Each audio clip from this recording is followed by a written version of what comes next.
आपके ठीक पीछे महात्मा गांधी की तस्वीर है। और माफ कीजिएगा हुजूर, आप लगते हैं महात्मा गांधी के छोटे भाई, आप भी लगते हैं। आपकी कदकाठी, आपका वेशभूषा, आपकी सारी बनावट एकदम बापू गांधी की तरह लगती है। वैसा तुलना उचित नहीं है जयराम जी। गांधी जी का एक राष्ट्रपिता थे, हम लोग साधारण आदमी हैं।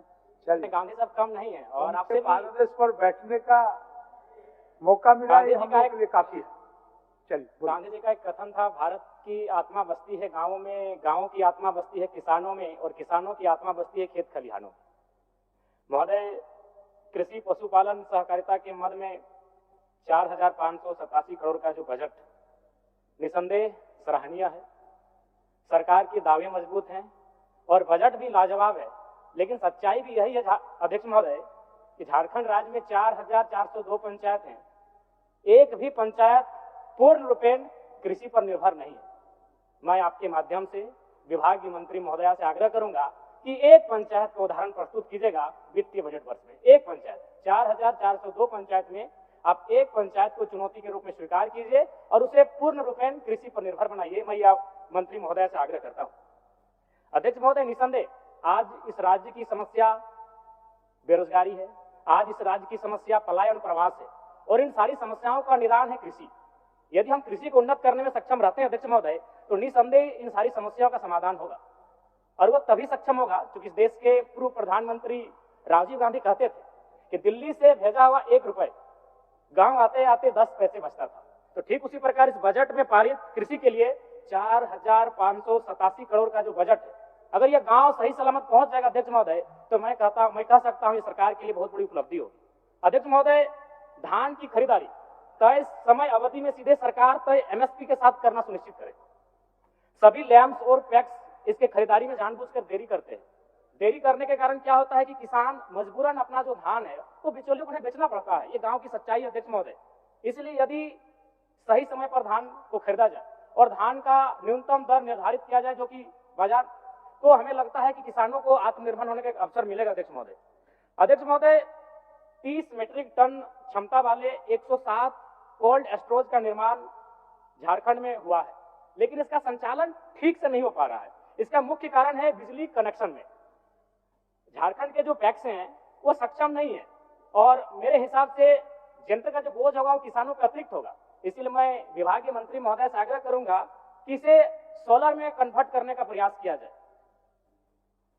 दूसरी बात अध्यक्ष महोदय, झारखंड में बड़े स्तर पर आईसीडीपी के माध्यम से गोदाम निर्माण किया जा रहा है जिसका क्वालिटी बिल्कुल निम्न स्तर का है, और पैक्स अध्यक्ष को गोदाम एस्टीमेट दिए बिना कॉन्ट्रैक्टर मनमाने ढंग से कार्य कर रहा है।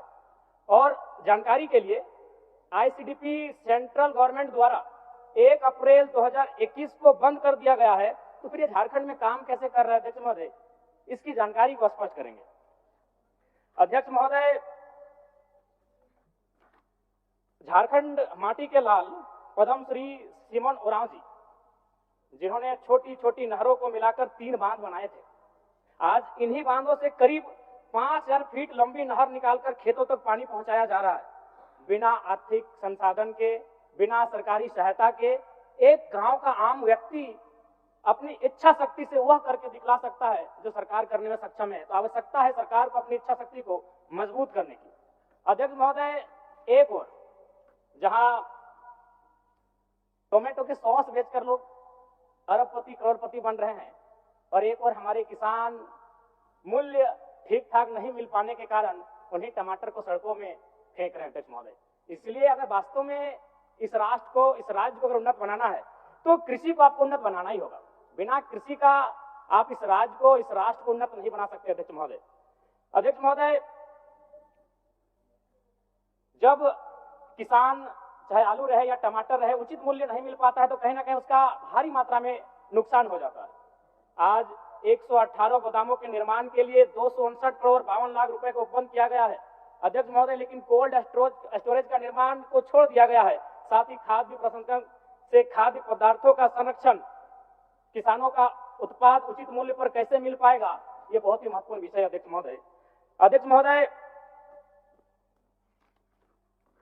क्या झारखंड राज्य में सहकारी विकास परियोजना के अनुश्रवण हेतु राज्य स्तर पर गठित आईसीडीपी कोषांग को आज भी बंद नहीं किया गया है और इस एजेंसी के रूप में उपयोग करते हुए राज्य के विभिन्न योजनाओं को केंद्रीकृत कर कार्यान्वित किया जा रहा है। तो महोदय, मेरा मानना है और मेरा तर्क यही है कि निसंदेह कृषि एक ऐसा क्षेत्र है जहां से इस राष्ट्र को, इस राज्य को हम एक नई गति दे सकते हैं। लेकिन वही प्रश्न है कि आज जिस कार्य को क्रियान्वयन करने का जिम्मा जिन लोगों के पास है वो किस गतिशीलता के साथ कार्य कर रहे हैं, यह निरीक्षण का विषय है। तो अध्यक्ष महोदय, ज्यादा समय नहीं लूंगा क्योंकि मेरा समय काफी कम निर्धारण है। मैं पुनः आपसे यही आग्रह करूंगा आपके माध्यम से कि आज आवश्यकता है, सरकार ने जिस विशाल बजट को पारित किया है वो बजट धरातल पर कैसे जाए, उसका क्रियान्वयन कैसे हो, इस पर सरकार को अपना ध्यान केंद्रित करने की आवश्यकता है अध्यक्ष महोदय। और साथ ही साथ मिलेट का विशेष प्रचार प्रसार होना चाहिए। मिलेट यानी ऐसे अनाज जिसमें हम धान और गेहूं के अलावे, और मिलेट से हमें लगता है कि बहुत सारे फायदे भी हैं और आशा करते हैं इस दिशा में, चूंकि पढ़ी लिखी मंत्री महोदया काफी काबिल हैं, इस दिशा में वो बेहतरीन प्रयास करेंगी।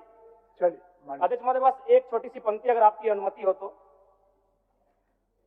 कि खेत खलिहान मिट्टी जल चुकी है, खेत खलिहान मिट्टी जल चुकी है, आसमान अभी बाकी है, समय समय पर किसानों के लिए योजना लाते रहिएगा, किसी का घर गिरवी है, किसी का लगान अभी बाकी है। धन्यवाद अध्यक्ष महोदय। और पुनः कहेंगे, वास्तव में आप गांधी जी की तरह लगते हैं, एक बार स्वयं का आकलन कर लीजिएगा। माननीय सुदीप। खैर, हमारे कई सारे माननीय सदस्यों ने आज बहुत ही बहुमूल्य चीजों को पटल पे रखा है अध्यक्ष महोदय, और मैं सुझाव के तहत हमारे माननीय विधायक मथुरा प्रसाद महतो जी, बहुत आपको धन्यवाद देना चाहती हूँ अध्यक्ष महोदय। उन्होंने अपने भाषण के बाद मुझे एक आभार पत्र भी दिया है, और अध्यक्ष महोदय मुझे लगता है ये सबसे बेहतरीन चीज है जो बहुत दिनों के बाद मुझे मिली है। और अध्यक्ष महोदय, हम लोग ज्यादा कुछ इस दुनिया से अर्जित करके नहीं जाएंगे, मगर मुझे लगता है ये कुछ ऐसी छोटी पूंजियां हैं अध्यक्ष महोदय जो हमें मिलते रहती है, बड़ों की आशीर्वाद, उसके लिए मैं धन्यवाद करना चाहती हूँ। अध्यक्ष महोदय, मैं धन्यवाद करना चाहती हूँ माननीय सदस्य ममता देवी जी को, और मैं उनको विश्वास दिलाती हूँ कि उनकी जो चिंता है अपने क्षेत्र के किसानों को लेकर अध्यक्ष महोदय, निश्चित रूप से उनको हम पूरा करेंगे। और माननीय विधायक नरेश प्रसाद सिंह जी को धन्यवाद करना चाहती हूँ, माननीय विधायक चंद्रदेव महतो जी को अध्यक्ष महोदय, उनके भी सुझाव को हम लोगों ने ग्रहण किया है। हमारे वरिष्ठ सदस्य माननीय विधायक सरयू राय जी को अध्यक्ष महोदय, हमेशा उनका मार्गदर्शन मिलते रहता है, और जो उन्होंने रिपोर्ट तैयार करने की बात कही है, निश्चित रूप से मैं स्वयं इन रिपोर्ट को जितना हो सकता है, जो संभावनाएं हैं उनको पेश करने का काम करूंगी अगले बार सदन में। माननीय विधायक दर्शक गगराई जी को अध्यक्ष महोदय, माननीय विधायक जयराम महतो जी को और माननीय विधायक सुदीप गुड़िया जी को अध्यक्ष महोदय बहुत बहुत धन्यवाद करना चाहती हूँ आप सभी।